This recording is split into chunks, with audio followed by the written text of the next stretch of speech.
Hi everyone, it's Dr. Ramani. Welcome back to this YouTube channel on narcissism. It's my hope that the content on this channel will help you make sense of what I consider to be the issue of our time and help you understand this personality style, how it may be affecting your life, and how to better navigate, heal, and recover from these situations. So, welcome back to this science series. This is a series where I really do try to look at the science, old and new, and what people have written in the theoretical literature, and bring it to you in a form that helps all of us better understand narcissism and be able to talk about it in a way that is as informed by the theory and science as possible. So today I would like to look at some work that has really focused on the confusion around this term covert narcissism and vulnerable narcissism, and I'm hoping today we can clear this up once and for all.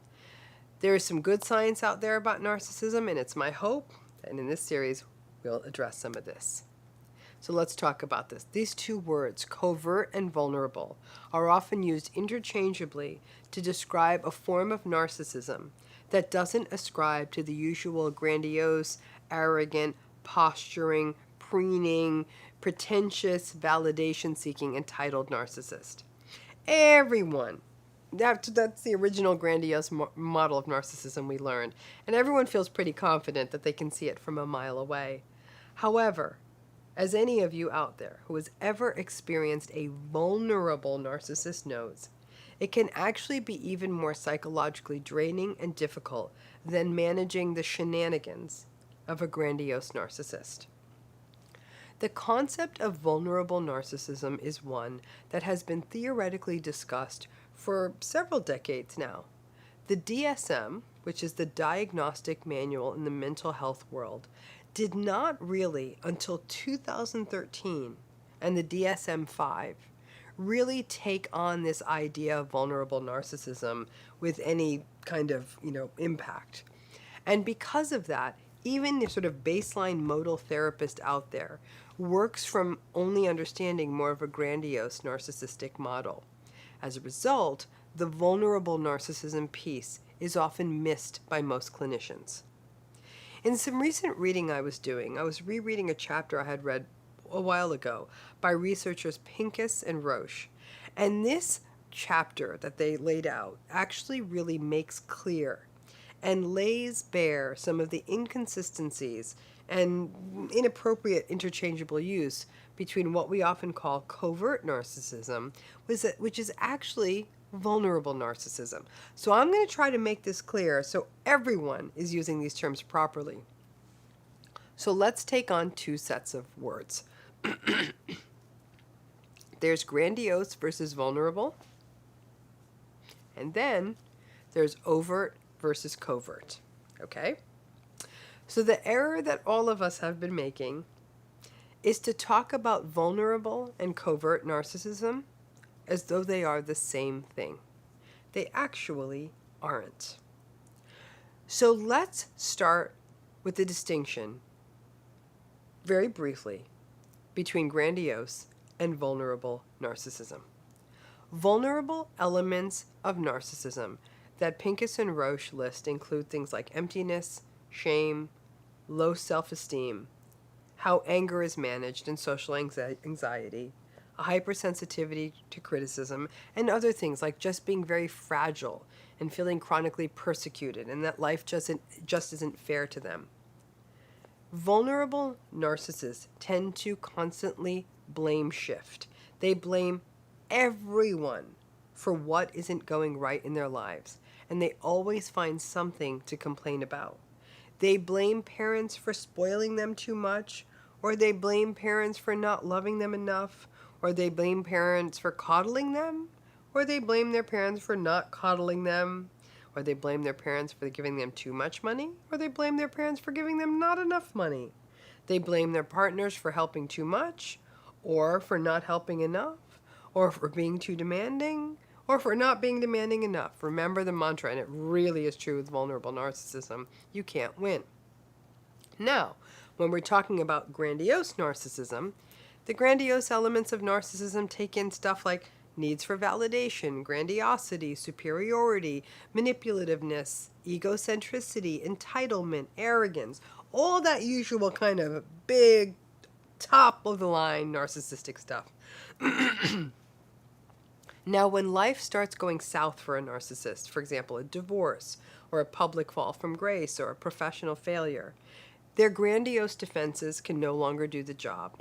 The shame comes up, and the vulnerable themes, particularly shame, and neurotic symptoms such as depression and anxiety also pop out. These theories that Pincus and Roche write about are much more elaborated in their chapter and that I'm about to talk about. They really do some really detailed theoretical work. But the basic argument that people like Pincus and other researchers like Ronigstam make is that the narcissistic person has both of these themes within them.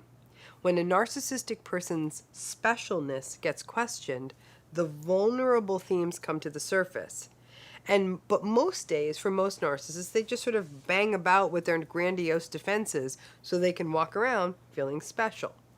You're saying, okay, got it, got grandiose, got vulnerable, so what's the whole thing with this covert, overt part? According to Pincus and other researchers and theoreticians, the overt part is the stuff we can see. Okay, overt is visible stuff. Behaviors, things that the person expresses, like screaming rage or sharing their attitudes out loud. The covert part are the internal experiences we can only infer, but we don't know because they aren't manifested. These are things like thoughts, internal feelings, their motivations, or the things that they may need.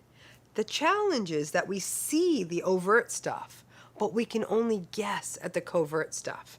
And that may mean, and pretty much guarantees, that we're going to misinterpret stuff because we can't really understand the covert stuff. And it really does come down to what we can see and what we can only infer or guess at because it's an internal process.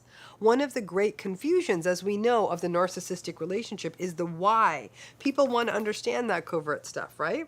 So that means we can take on these two sets of things, grandiosity and vulnerability on one side, and overt and covert on the other side, and then we get four possible combinations. Overt grandiosity, overt vulnerability, covert grandiosity, and covert vulnerability. So does that make sense? Are you with me? I hope. So overt grandiosity is the grandiose stuff you can see. The arrogant attitudes, I'm better than you. The arrogant words, the jumping to the head of the line, the constant posting on Instagram, the grandiose stuff you can see. Overt vulnerability is that vocalized, victimized narrative that they may share. How come everyone's out to get me? God, why is everyone so unfair to me? Or when they avoid going to a party, or when they become really angry in the face of even a small criticism. Covert grandiosity would be the grandiose stuff that's going on in their own minds, like believing that they never do anything wrong, feeling like they are smarter than everyone else, having internal fantasies about endless wealth and power and stuff, and their over-the-top love story. All of the internal narratives and dialogues and the stuff we can't see. The stuff that may be driving that sort of overt grandiose behavior. Now, overt vulnerability is the vulnerable stuff you can see. Things like them or hear. The constantly saying, everyone's out to get me. Actively blaming other people for everything bad that has ever happened to them. Vocalizing their chronic sense of victimization, sitting in the corner at a social event with an angry, glum look on their face. That's sort of the overt, vulnerable stuff. Covert vulnerability are the thoughts and beliefs such as believing that people are always out to get them, believing that nobody wants to be close or intimate with them, feeling like a failure, always feeling empty inside and feeling like life is always so pointless. The covert stuff is what drives the train. But when we think about the deficits in self-reflection that we see in narcissism, these covert processes are often not readily accessible to the narcissistic person or communicated. They're not clear on their own motivations. These covert things drive behavior, and like I said, we can guess that this may be driving their behavior. But as in all human relationships, there can be a real danger in making these presumptions, and a narcissistic person may take tremendous offense or umbrage at us guessing about their motivations. And I'll give them that point. It's fair. We we can't guess at someone else's motivation. But I also understand what is happening to the people around the narcissistic person. They're all trying to understand, how is it that this person is being so callous and so invalidating and so dismissive? Everyone wants to understand their motivations, but the narcissists aren't in touch with that covert stuff. We base most of our clinical definitions of narcissism on the overt stuff. The covert stuff is the stuff we know that underlies it, such as their need for self-enhancement, or the fear of their inadequacy being seen, or a sense of envy for other people, or their heightened state of threat. Their overt behaviors have their origin in that covert stuff.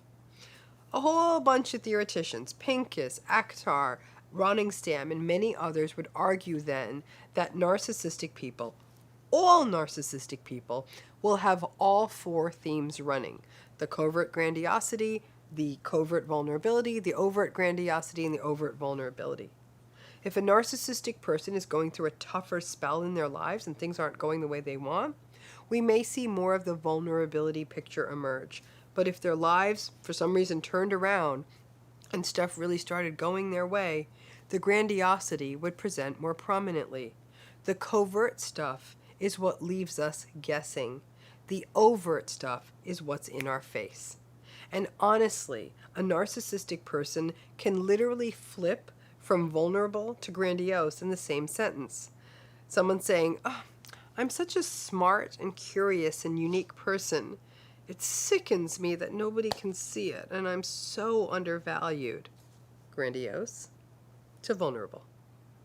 So when you are talking about a more anxious, victimized, irritable, passive-aggressive, sensitive narcissism, it's appropriate to call it vulnerable narcissism.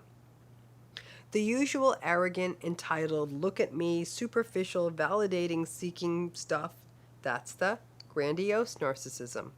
The overt and covert part only relates to whether it's manifested so we can see it, or it's a sort of underground river that underlies all of this.